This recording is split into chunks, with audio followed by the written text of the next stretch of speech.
Hello everyone, and welcome back to the channel. I am Dr. Lucy Coleman, a specialist in reproductive medicine, fertility, and high-complexity embryology. One of the most common questions I hear from IVF patients is, should I transfer embryos on day 3 or day 5? Which one gives me the best chance of success? Today, I will explain the differences, the advantages of each stage, and what factors matter most when choosing the right timing for your embryo transfer. A day 3 embryo is called a cleavage stage embryo. At this point, the embryo has about 6 to 10 cells. It is still relying on the mother's egg for energy, and it's just beginning the early stages of development. Day 3 transfers were very common in the early years of IVF, and they are still used today under the right circumstances. They can be a good option when we need to return embryos to the uterus earlier because the body may offer a better environment than the laboratory. A day 5 embryo is called a blastocyst. By this stage, the embryo has grown to around 100 to 200 cells and has formed its distinct structures, like the inner cell mass, which becomes the baby, the trophectoderm, which forms the placenta, and a fluid-filled cavity. This level of development gives us more information about the embryo's true potential.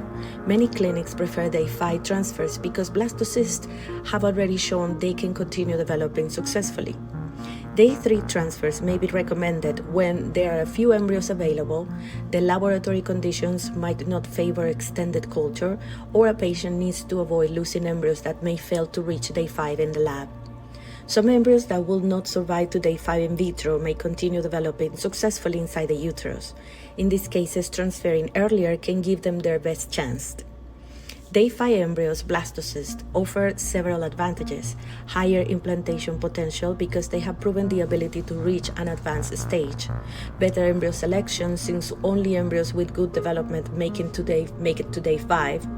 Improved synchronization with the uterine lining because implantation naturally happens around this time.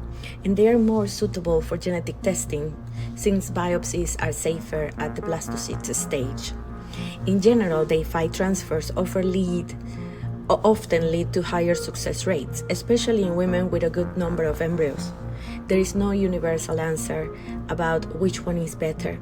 The best choice depends entirely on the patient's individual situation.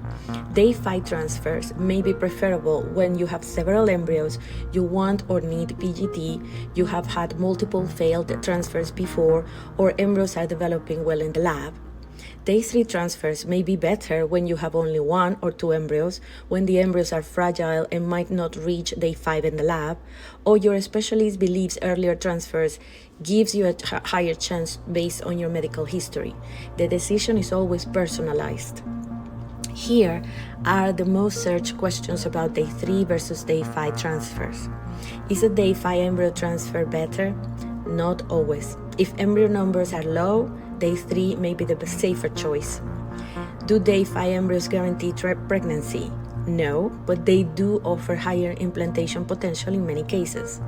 Is miscarriage risk lower with day 5 embryos? Some studies show slightly better outcomes, especially with genetically tested embryos, but not guarantee. Does age affect the choice? Yes, women over 38 often benefit from day 5 transfers due to better selection abilities. The choice between a day 3 and a day 5 transfer should be made together with your reproductive specialist based on your embryo development, your medical history, and your family building goals. I hope this helped bring clarity to a question many IVF patients struggle with. If you found this helpful, please like, subscribe, and leave your questions in the comment. I'm here to help guide you through your fertility journey.